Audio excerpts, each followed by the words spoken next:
नमस्कार दोस्तों, किस्से का हिस्सा सीजन 2 के किस्से दूध के वो दो पैकेट के पहले भाग में अभी तक आपने सुना कि कैसे अपने क्लाइंट को पालमपुर खुद छोड़ संजू वापस शिमला की ओर निकला। रास्ते में उन्हें एक युवती मिली जिसने उनसे 2 पैकेट दूध मंगवाए और उसके बाद एक बूढ़ा आदमी। और उनकी कहानी सुन बूढ़े आदमी ने कहा कि देखिए, मैं आपसे आग्रह करता हूँ कि आज आप शिमला का सफ़र जारी ना कर रात मेरे घर गुजारें। संजू ने पहले तो ना कहा, पर उनके बहुत आग्रह करने पर संजू राजी हो गया। अब सुनिए क्या हुआ इस किस्से में इसके आगे।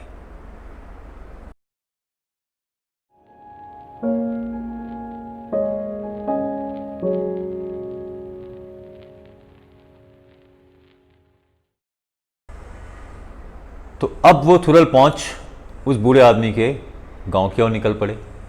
सड़क से कटकर एक कच्चा रास्ता था, हालांकि गाड़ी उस पर जा सकती थी। करीबन 100-200 मीटर नीचे उतरने के बाद उस बूढ़े आदमी ने संजू को एक कोने में गाड़ी पार्क करने के लिए कहा। संजू ने वैसा ही किया।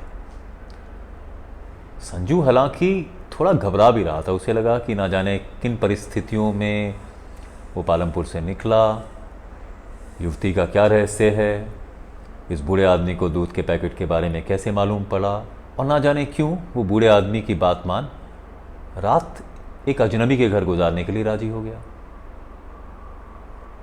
लेकिन अब चूंकि संजू राजी हो गया था तो वापस लौटना भी ठीक नहीं था।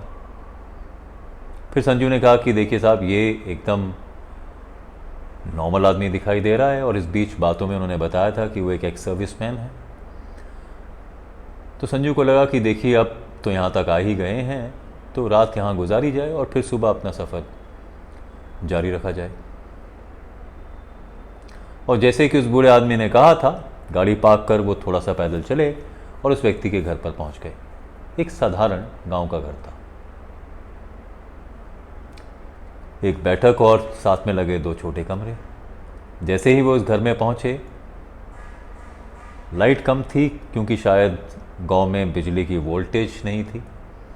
हल्की धुंधली रोशनी में उसने देखा कि उस बूढ़े आदमी की जो बीवी है, जो वाइफ है, उसने दरवाज़ा खोला। और हिमाचल के लोगों की खास बात यह है कि मेहमान नवाजी उन्हें आती। रात बिरात एक अजनबी उनके घर पहुंचा, लेकिन उस युवती से मिलकर संजू को ऐसा लगा मानो वो उन्हें बरसों से जानता। बहुत ही वार्मथ के साथ उन्होंने संजू का वेलकम किया, कमरे में बिठाया और खाने की तैयारियों में जुट गई। संजू हालांकि उन्हें कहता रहा कि देखिए, मैं अभी हल्का फुल्का डिनर करके आया हूँ और खाने की कोई दरकार है नहीं, पर वो माने नहीं। और बार बार जब उन्होंने कहा कि देखिए, हम गरीब ज़रूर हैं लेकिन हम चाहते हैं कि हम आपका पूरा आदर सत्कार करें, तो संजू को लगा कि फिर ये अपमान होगा अगर वो हर बात के लिए ना कहते। तो संजू ने उनके साथ हल्का फुल्का डिनर किया और फिर वो बूढ़ा आदमी संजू के लिए बिस्तर बनाने में जुट गया। बूढ़े आदमी के साथ संजू एक कमरे में, और जो वहां पर लेडी थी, जो बूढ़े आदमी की वाइफ थी, वो दूसरे कमरे में सोने के लिए चली गई। संजू की आंखों में अभी नींद थी नहीं। वो बार बार उसी प्रकरण को दोहराने की कोशिश कर रहा था अपने मन में कि वो युवती कौन थी, या दूध के पैकेट का क्या रहस्य है, या ये दोनों कौन हैं, और ये कैसे उस पूरे प्रकरण को जानते हैं, या उस बूढ़े आदमी ने गाड़ी में बैठते ही दूध के पैकेट को देखते हुए ये क्यों कहा कि 2 पैकेट वो ले गई होगी। तो इसी उधेड़-बुन में संजू लगा रहा। फिर संजू को लगा कि देखिए, सोचते रहने का फ़ायदा कोई है नहीं। तो संजू ने अपना फ़ोन निकाला और फ़ोन पर ऐप्स और गेम्स में बिज़ी हो गया। कहीं रात के किसी पहर संजू की आंख लग गई। अगले दिन जब संजू की आंख खुली तो अभी काफ़ी सुबह थी, करीबन 4:30-5 बजे का समय था, और बाहर हल्का हल्का अंधेरा और हल्की हल्की रोशनी थी। तो उसे दूसरे कमरे से कुछ एक आवाज़ें भी आ रही थी। तो उसे लगा कि ठीक है, शायद घर की जो लेडी है, वृद्ध आदमी की जो पत्नी है, वो जाग गई होंगी। नज़र घुमा के संजू ने दूसरी तरफ देखा तो वो बूढ़ा आदमी भी अब उठने की तैयारी कर रहा है। जैसे ही उसने देखा कि संजू जाग गया है तो बूढ़ा आदमी उठा और संजू से बातें करने लगा। इस बीच जो घर की लेडी थी वो आई, उन्होंने उनसे चाय के लिए पूछा और चाय बनाने के लिए चली गई। चाय पी संजू अब शिमला जाने के लिए तैयार था।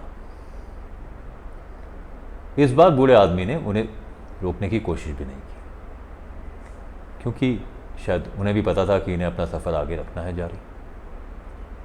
तो सर संजू ने चाय पी, हाथ मुंह धोया और शिमला जाने के लिए घर से निकलने लगा। घर कुछ इस प्रकार बना था कि एक कमरे से दूसरा कमरा था और दूसरे कमरे के बाहर फिर मेन एंट्रेंस थी। ये लोग अंदर वाले कमरे में सो रहे थे। जब तक कि ये सब काम संजू ने किए, अब लगभग सुबह हो चुकी थी। तो संजू एक कमरे से होता हुआ दूसरे कमरे में पहुंचा और अभी बाहर जाने की तैयारी में ही था कि संजू की नज़र दीवार पर लगी 2 फोटोज पर पड़ी। एक फोटो एक पुरुष की थी और दूसरी फोटो उसी युवती की थी जो कल रात उसकी गाड़ी में बैठी थी और जिसने दूध के 2 पैकेट मांगे थे।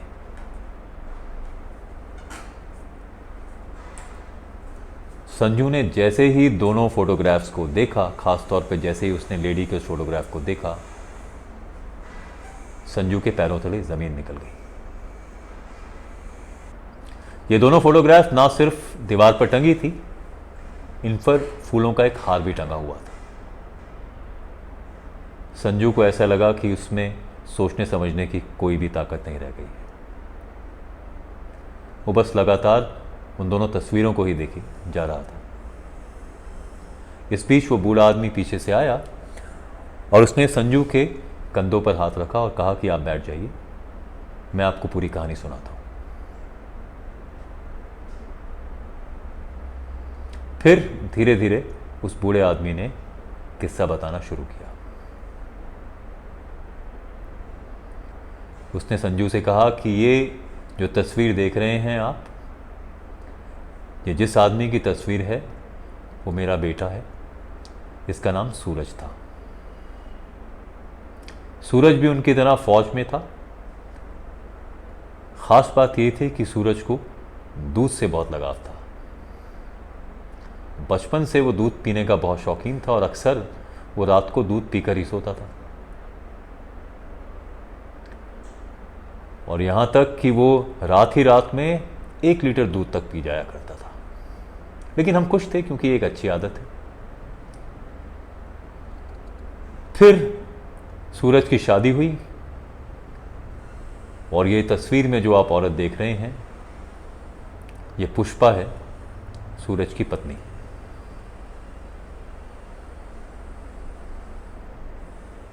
अच्छा खासा हमारा खुशहाल परिवार था कि सूरज एक बार फौज से छुट्टी पर घर आया। काफ़ी दिन घर पर था। एक दिन उसने रात को दूध की मांग की। पता लगा उस दिन घर में दूध नहीं है, दूध खत्म हो गया है। हालांकि हम उसे कहते रहे कि देखिए सुबह तक का इंतज़ार करे, पर सूरज रात को ही दूध लेने के लिए निकल पड़ा। अब आप तो जानते ही हैं कि हमारा घर जो है गांव के बीच में है और यहाँ आसपास कोई दुकान नहीं है। तो सूरज पैदल ही दूध लेने के लिए दुकान तक चल पड़ा। हालांकि ये 7-8 किलोमीटर दूर जगह है, लेकिन सूरज क्योंकि फौज में था तो उसे इस तरह से पैदल चलने की अच्छी खासी आदत भी थी। वो दूध लेने के लिए निकला तो ज़रूर, पर उस रोज़ वापस नहीं आया। हमें ठीक से मालूम नहीं है कि उसे किसी गाड़ी ने मारा या कोई जंगली जानवर था जिसने सूरज का शिकार किया, पर सूरज की उस रोज़ मौत हो गई। इस सदमे को हमने तो किसी तरह सह लिया, पर पुष्पा शायद ये सदमा बर्दाश्त नहीं कर पाई। वो उस दिन के बाद से लगातार बीमार रहने लगी और अगले 6 महीने में पुष्पा भी स्वर्ग से धार गई।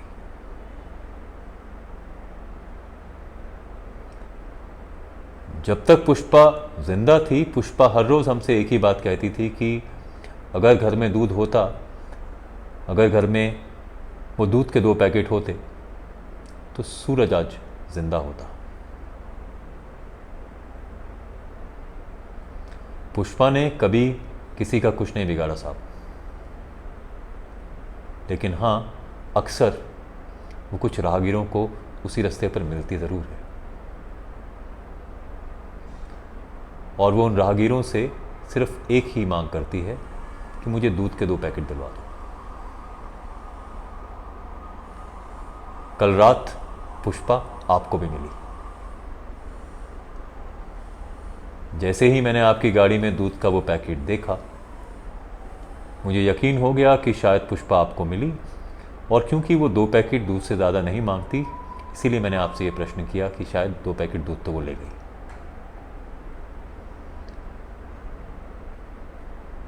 दूसरी बात ये कि अगर मैं ये कहानी आपको रात ही को बता देता और फिर आपको आपके सफ़र पर रवाना कर देता, तो शायद आप इस असमंजस की स्थिति में ठीक से गाड़ी चला नहीं पाते और शायद एक्सीडेंट कर बैठते। इसीलिए मैंने मुनासिब समझा कि आप मेरे साथ घर आ जाएं, रात मेरे साथ गुजारें, ये पूरा किस्सा सुनें और फिर अपना सफ़र जारी रखें। संजू ने इत्मीनान के साथ ये पूरा किस्सा सुना। फिर उसने धीरे से अपना बैग उठाया, गाड़ी में आकर बैठा, उस बूढ़े आदमी और उनकी पत्नी को का अभिवादन किया और वापस शिमला की ओर चल पड़ा।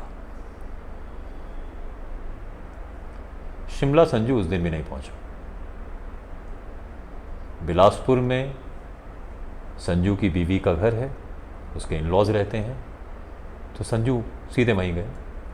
रास्ते में उसने अपने घर फ़ोन किया, अपने इन-लॉज को फ़ोन किया, और जब संजू वहाँ पहुँचा तो संजू के लिए पूरी पूजा और दूसरे कर्मों का इंतज़ाम किया गया था। अक्सर गांव में, हिमाचल में लोग मानते हैं कि इस तरह आप पर अगर किसी चीज़ का साया हो तो पूजा पाठ के ज़रिए आप उसे दूर कर सकते हैं।